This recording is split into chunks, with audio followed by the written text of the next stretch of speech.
اگر کوئی دیکھتا ہے کہ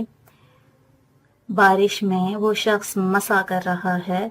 تو اس کا مطلب یہ ہے کہ وہ شخص دشمن کے خوف سے اور ہر طرح کے غم سے محفوظ رہے گا۔ اگر خواب میں کوئی شخص دیکھتا ہے کہ بارش اس کے سر پر برس رہی ہے تو اس کا مطلب یہ ہے کہ وہ شخص سفر کو جائے گا اور اس سفر سے اسے فائدہ حاصل ہوگا۔ اور اگر کوئی شخص خواب میں دیکھتا ہے کہ بارش لوگوں کے سروں پر طوفان کی طرح برستی ہے اور اس سے اس کا نقصان ہو رہا ہے، اس کا مطلب یہ ہے کہ اللہ تعالیٰ کی طرف سے ان پر کوئی مصیبت آ جائے گی۔ اگر کوئی دیکھے کہ بارش کے ہر قطرے سے آواز آ رہی ہے تو اس کا مطلب یہ ہے کہ اس شخص کے عزت اور مرتبے میں اضافہ ہوگا، اور یہ اس شخص کے عزت اور مرتبے کی آواز ہوگی۔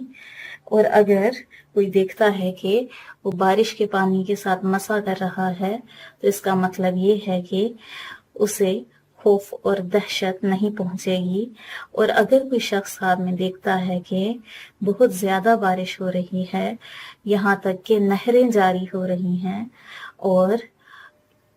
نقصان نہیں ہو رہا ہے، تو اس کا مطلب یہ ہے کہ بادشاہ سختی کرے گا لوگوں پر، لیکن وہ شخص جس نے یہ خواب دیکھا ہے وہ بادشاہ کے شر سے محفوظ و ممنون رہے گا۔ اور اگر کوئی دیکھتا ہے کہ بارش سے جو نہریں بنی ہیں ان سے پانی نہیں گزر رہا ہے تو اس کا مطلب یہ ہے کہ بادشاہ کی شرارت کو اپنے آپ سے وہ شخص دور کر لے گا۔ اور اگر دیکھے کہ پانی ہوا سے بارش کی طرح آتا ہے تو اس کا مطلب یہ ہے کہ اللہ تعالیٰ کا عذاب اور بیماری اس جگہ پر ظاہر ہو جائے گی۔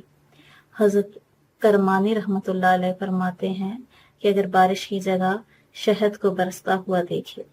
تو اس کا مطلب یہ ہے کہ نعمت اور غنیمت اور اس ملک میں بہت زیادہ وافر مقدار میں غلے کی فراوانی ہوگی، اور جو چیز کہ آسمان سے برستی ہوئی دیکھے اور اس کے جیسی اور چیزیں اگر دیکھے کہ بارش کا پانی پیتا ہے اور پانی صاف اور روشن ہے تو اس کا مطلب یہ ہے کہ اس کو اسی قدر خیر اور راحت پہنچے گی